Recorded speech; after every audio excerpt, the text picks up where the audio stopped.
하나님은 왜 우리를 광야로 이끄실까?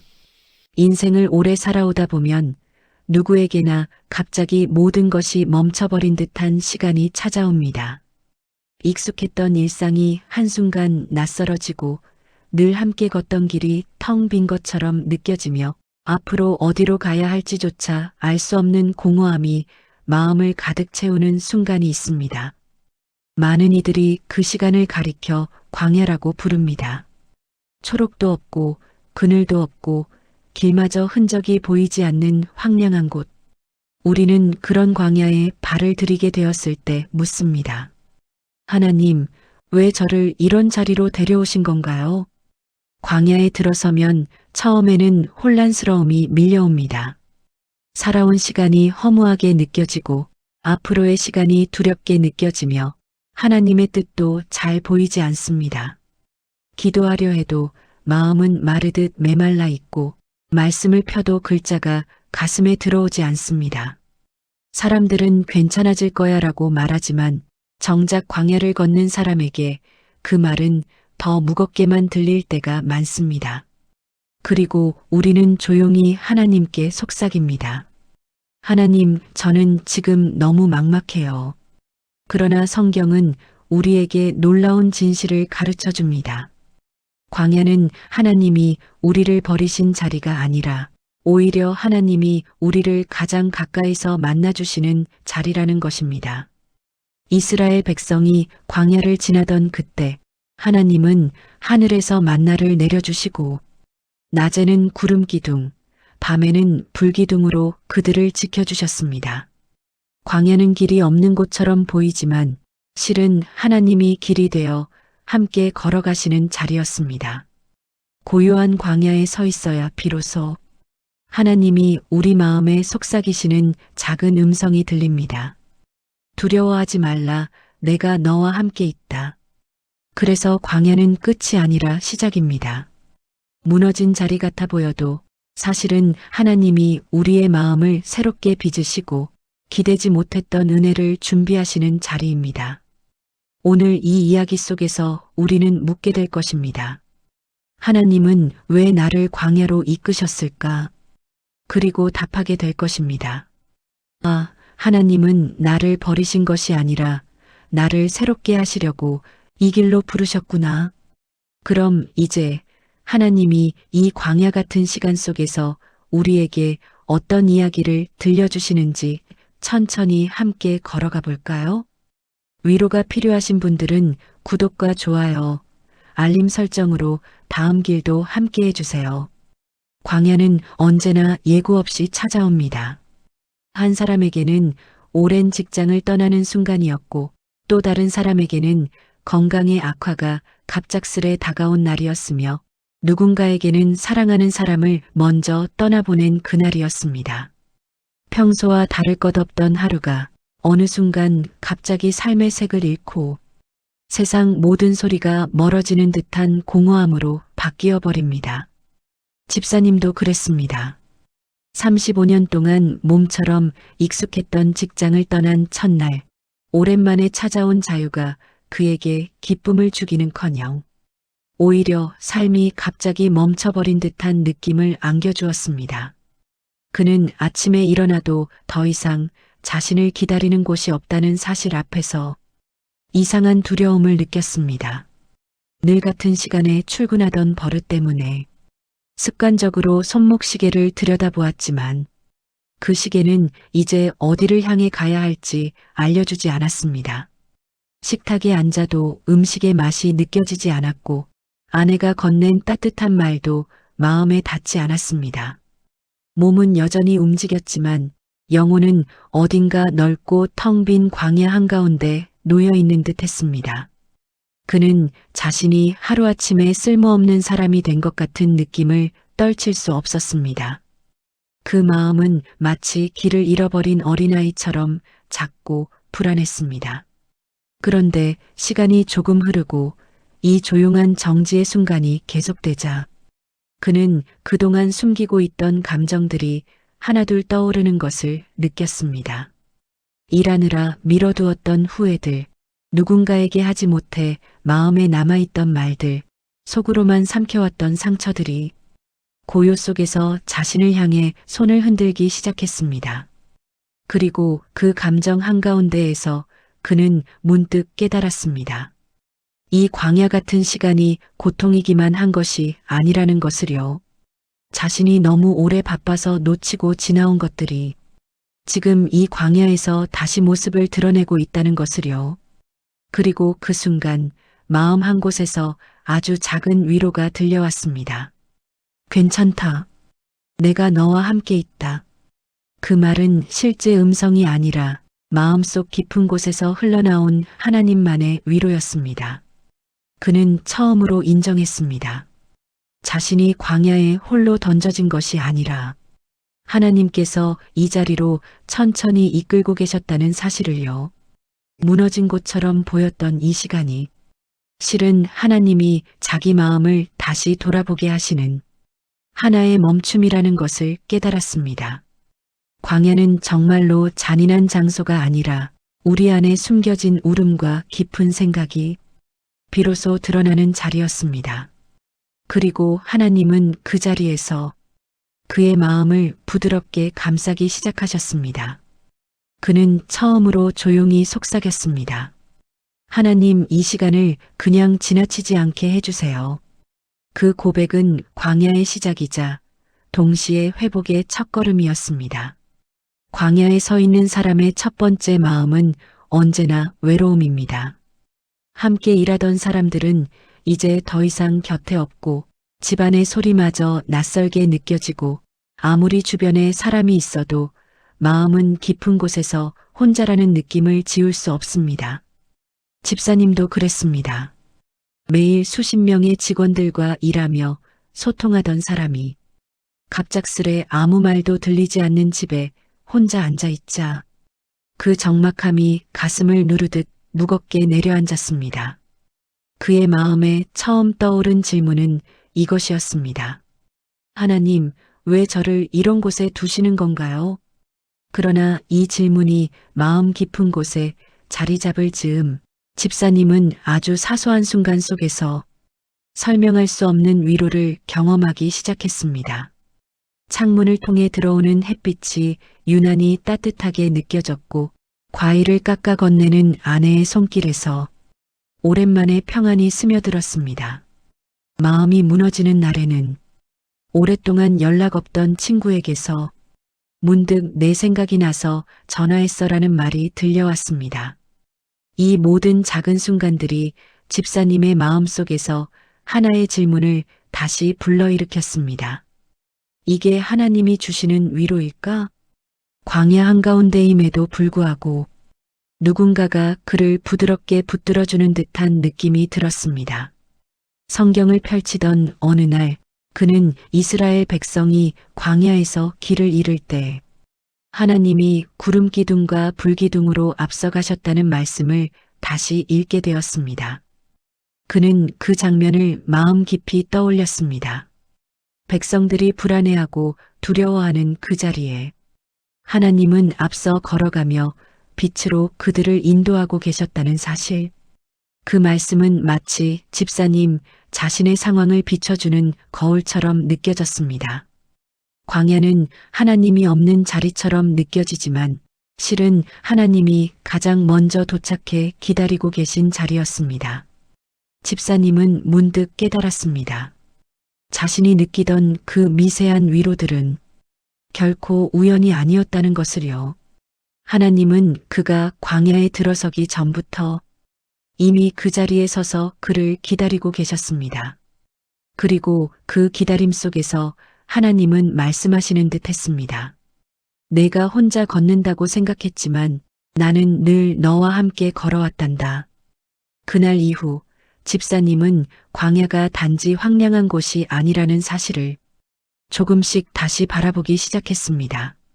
광야는 외로운 자리였지만 그 외로움 속에 가장 부드러운 하나님의 임재가 숨어 있었습니다. 광야는 불편한 자리였지만 그 불편함 속에서 하나님은 그의 마음을 깨우고 계셨습니다. 집사님은 조용히 기도했습니다. 하나님, 제가 혼자가 아니었군요. 광야에서 저를 기다리고 계셨군요.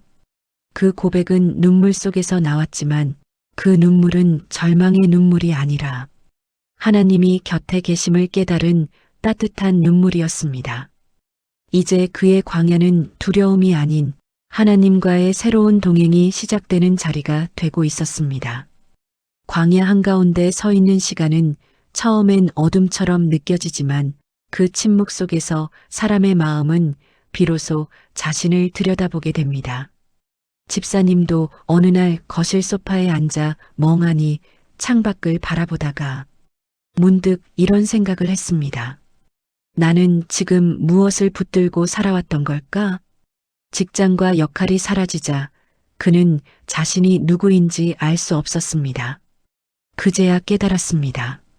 너무 오랫동안 다른 사람들의 기대를 채우느라 정작 자신의 마음을 들여다보지 못하고 살았다는 것을. 광야는 그에게 잊고 지내던 자신의 내면을 마주하게 했습니다. 그 이후로 집사님은 하루 중 가장 조용한 시간을 하나님 앞에 잠시 머무르는 시간으로 삼기 시작했습니다. 기도하려고 입을 열면 말이 잘 나오지 않았습니다. 그래서 그는 그저 마음속에 있는 것을 그대로 내려놓기로 했습니다. 하나님, 저는 요즘 제가 누군지 모르겠습니다. 하나님, 저는 왜 이렇게 초라해졌을까요? 말이라고 하기엔 너무 짧고 기도라고 하기엔 너무 투박한 고백들이었지만 그것이야말로 하나님이 기다리시던 진짜 그의 마음이었습니다. 그리고 이상하게도 그런 솔직한 기도를 드린 날에는 아주 작은 평안이 그의 마음 깊은 곳에 살짝 내려앉곤 했습니다. 광야는 힘든 곳이었지만 그곳에서 그는 처음으로 자신의 영혼이 숨을 쉬기 시작했다는 느낌을 받았습니다. 어느 날 성경을 읽다가 그는 토기장이가 진흙을 다루는 장면을 묘사한 예레미야 말씀을 만나게 되었습니다. 토기장은 진흙을 손바닥으로 누르고 비틀고 다시 모양을 잡으며 자신이 원하는 그릇으로 빚어가죠. 진흙은 눌릴 때 아플지도 모르지만 그 과정을 지나야만 단단한 형태가 되어 아름다운 그릇으로 완성됩니다. 그 구절을 읽는 순간 집사님의 마음에 깊은 울림이 찾아왔습니다. 광야는 하나님이 나를 눌러 시험하시는 자리가 아니라 나를 다시 빚어가는 자리구나. 그는 그때 처음으로 자신의 광야가 끝난 인생의 자리가 아니라 새로운 인생의 시작이라는 것을 깨닫기 시작했습니다. 하나님은 집사님 마음속 오래된 굳은 부분들을 부드럽게 풀어내고 계셨으며 그가 새로운 길을 걸을 수 있도록 내면을 조금씩 빚어가고 계셨던 것입니다. 이 깨달음은 그의 삶에 작은 변화들을 일으켰습니다. 광야의 하루하루가 더 이상 두렵지 않았습니다. 자신이 쓸모 없어진 사람이 아니라 하나님이 새롭게 빚고 계신 사람이라는 확신이 그의 마음을 천천히 채워갔습니다. 그는 조용히 눈을 감고 이렇게 기도했습니다. 하나님, 저를 빚어가시는 이 시간이 아프지만 감사한 시간임을 이제 알게 되었습니다. 저를 새롭게 만들어주세요. 그 고백 이후로 그의 광야는 단순한 고통의 시간이 아니라 하나님의 손길이 깊이 스며드는 변혁의 시간이 되어가고 있었습니다. 광야는 우리의 겉모습을 모두 벗겨내는 자리입니다. 사람들 앞에서 웃으며 살아왔던 시간도, 강한 척하며 버텨왔던 날들도, 바쁘다는 이유로 외면했던 감정들도 광야에 서면 하나둘 드러나기 시작합니다. 집사님도 어느 날 갑자기 밀려오는 외로움과 두려움 속에서 그동안 억눌러온 감정들이 꿈틀거리듯 올라오는 것을 느꼈습니다. 잔잔해 보였던 그의 마음 밑바닥에는 말하지 못한 상처들이 오래도록 쌓여 있었던 것입니다. 광야에 들어선 지 몇 달이 지난 어느 오후 집사님은 문득 아버지를 떠나보내던 그날이 떠올랐습니다. 그때 그는 너무 바빴고 너무 젊었고 너무 무심했습니다. 장례를 치르며 흘린 눈물보다 이제 다시 일상으로 돌아가야 한다는 책임감이 더 컸던 시절이었습니다. 그리고 그 감정은 마음속 깊은 곳에 그대로 묻혀 있었습니다. 그는 조용히 혼잣말처럼 중얼거렸습니다. 그때 나는 제대로 슬퍼하지도 못했구나. 그 순간 오랫동안 굳어있던 감정이 마치 오래된 얼음이 녹듯 조용히 흘러나오기 시작했습니다. 그리고 그는 처음으로 인정했습니다. 자신은 오랜 시간 상처를 품고 살아왔다는 사실을요. 그날 저녁 그는 그 상처를 하나님께 처음으로 솔직히 꺼내놓았습니다. 하나님, 저는 괜찮은 줄 알았습니다. 그저 열심히 살면 아픔이 지나갈 줄 알았습니다. 그런데 이제 보니 제 마음 한쪽이 여전히 울고 있었네요. 그의 기도는 길지도 않았고 유창하지도 않았습니다. 하지만 그 기도는 하나님 앞에 드린 그의 첫 번째 진짜 나였습니다. 눈을 감고 잠시 침묵에 머무르자 마음속 깊은 곳에서 따뜻한 위로가 잔잔하게 번져왔습니다. 말로 표현되지 않아도 느낄 수 있는 하나님의 손길이 그의 오래된 상처 위에 조용히 얹혀 있는 듯 했습니다. 그는 처음으로 하나님이 상처를 만지고 계신다는 것을 느꼈습니다. 그리고 집사님은 깨닫기 시작했습니다.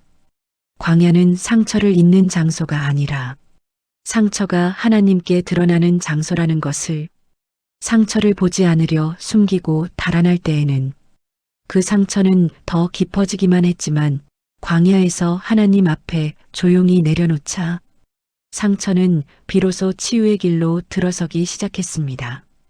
그는 긴 한숨을 내쉬며 조용히 기도했습니다. 하나님, 이 아픔을 이제는 제 힘으로 덮지 않겠습니다. 하나님이 만져주시는 대로 그대로 드릴게요. 그 기도는 광야에서 울리는 작은 고백이었지만 그 고백은 그의 영혼에 새로운 숨을 불어넣었습니다.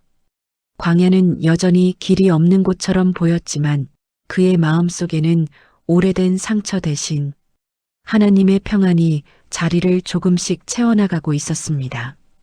광야의 시간이 계속되면 사람은 어느 순간 묻습니다. 이 시간이 언제 끝날까? 처음엔 막막하고 두렵기만 했던 그 길이 어느 정도 지나고 나면 마음 한구석에서 이상한 변화가 일어나기 시작합니다. 처음처럼 하나님을 원망하는 마음도 조금씩 사라지고 그동안 보지 못했던 것들이 눈에 들어오기 시작합니다. 집사님도 어느 날 예배당에 앉아 조용히 찬양을 듣는 순간 자신이 어느새 조금 달라져 있다는 사실을 깨달았습니다. 외로움의 무게가 예전만큼 무겁지 않았고 광야가 그를 삼켜버릴 것 같은 두려움도 이제는 가슴 한가운데에서 조용히 가라앉고 있었습니다. 그 변화는 아주 작은 것에서 시작되었습니다. 교회에서 누군가 먼저 잘 지내시나요? 라고 건넨 한마디에 예전엔 억지로 미소를 지어 보이던 그가 이번엔 마음에서 우러난 미소를 지을 수 있었습니다. 봉사하는 사람들을 보며 나도 저기 함께 할 수 있을까? 하는 작은 소망도 생겼습니다. 전에 같았으면 생각조차 못했을 일이었죠. 광야에서 하나님이 그의 마음을 비우고 다듬으시자 그 비워진 자리에서 새로운 마음, 새로운 사명, 새로운 기대가 천천히 피어나고 있었습니다. 광야는 그를 무너뜨린 시간이 아니라 그를 다시 세워가는 시간이었음을 그는 조금씩 이해하기 시작했습니다. 그러던 어느 날 집사님은 오래 묵혀두었던 성경을 다시 펼쳤습니다. 그리고 눈에 들어온 말씀은 이사야 43장 19절이었습니다. 보라, 내가 새 일을 행하리니 너희가 그것을 알지 못하겠느냐? 반드시 내가 광야의 길을 사막의 강을 내리라. 그 말씀을 읽는 순간 그의 가슴은 오래된 문이 열리듯 조용히 떨렸습니다. 광야가 끝나야 길이 생기는 것이 아니었습니다. 광야 한복판에서 하나님은 이미 새로운 길을 내고 계셨습니다. 그는 그동안 광야를 벗어나려고만 노력했지만 정작 하나님은 광야를 통해 새로운 삶으로 들어가는 문을 열고 계셨다는 사실을 이제야 깨달은 것입니다. 그 깨달음은 그의 영혼에 깊고 뜨거운 감동을 남겼습니다. 광야는 끝이 아니라 시작이었습니다. 새롭게 살아갈 이유와 하나님이 주시는 새로운 길이 바로 그 광야 바닥에서 움트고 있었습니다. 집사님은 그날 결심했습니다.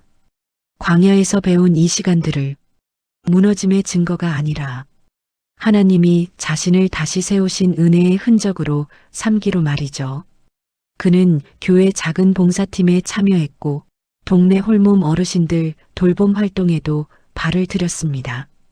누군가에게 건네는 따뜻한 말 한마디가 얼마나 큰 위로가 되는지 광야를 지나본 그는 누구보다 잘 알고 있었습니다. 하나님은 집사님에게 새로운 사명을 주셨고 그는 그 사명을 따라 다시 걸음을 내딛었습니다. 광야에서 시작된 그의 여정은 이제 새로운 길 위에서 이어지고 있었습니다. 그리고 그는 조용히 고백했습니다. 하나님, 광야에서 저를 버리신 게 아니라 저를 준비시키고 계셨던 것이군요. 이제 그 길을 감사함으로 걸어가겠습니다. 그의 삶은 광야에서 무너진 것이 아니라 광야에서 다시 태어나고 있었습니다. 인생의 어느 순간 우리는 모두 광야를 지나게 됩니다. 아무것도 보이지 않고 어떤 방향으로 가야 할지도 모르겠으며 가끔은 하나님조차 느껴지지 않아 혼자 버려진 듯한 두려움에 마음이 떨릴 때도 있습니다. 광야는 누구에게나 낯설고 불편하고 때로는 너무 길어서 지치게 만들기도 하죠. 그래서 우리는 종종 그렇게 속삭입니다. 하나님, 언제쯤 이 시간이 끝날까요? 하지만 시간이 지나고 조금씩 마음이 가라앉은 어느 날 문득 깨닫게 됩니다. 그 고난의 자리 한복판에서 우리가 완전히 혼자가 아니었다는 사실을요. 기도가 나오지 않아 입술이 굳어있던 날에도 하나님은 우리의 한숨을 들으셨고 눈물로 베고 누운 베개 곁에서 우리의 마음이 무너지지 않도록 붙들고 계셨습니다. 광야를 걷는 동안엔 그분의 손길이 잘 느껴지지 않았지만 돌아보면 그 여정 곳곳에 하나님의 조용한 발자국이 남아 있었습니다. 그 발자국은 이렇게 말하고 있었습니다. 내가 너를 여기까지 데려왔다. 그리고 더 중요한 사실이 있습니다. 광야는 우리의 끝이 아니라는 것. 광야에 들어서야 우리는 오래된 상처와 대면하게 되고 광야에서야 우리는 진짜 자신과 마주하게 되며 광야에 머물러야 하나님의 음성이 비로소 들리기 시작합니다. 하나님은 광야를 통해 우리를 낮추시고 우리의 마음을 부드럽게 빚어가시고 마침내 새로운 길을 준비하고 계십니다. 우리가 다 알지 못해도 그분은 우리의 광야 위에 이미 작은 강물 하나를 흐르게 하고 계십니다. 그리고 말씀하십니다. 보라, 내가 새 일을 행하리니 내가 그것을 알지 못하겠느냐?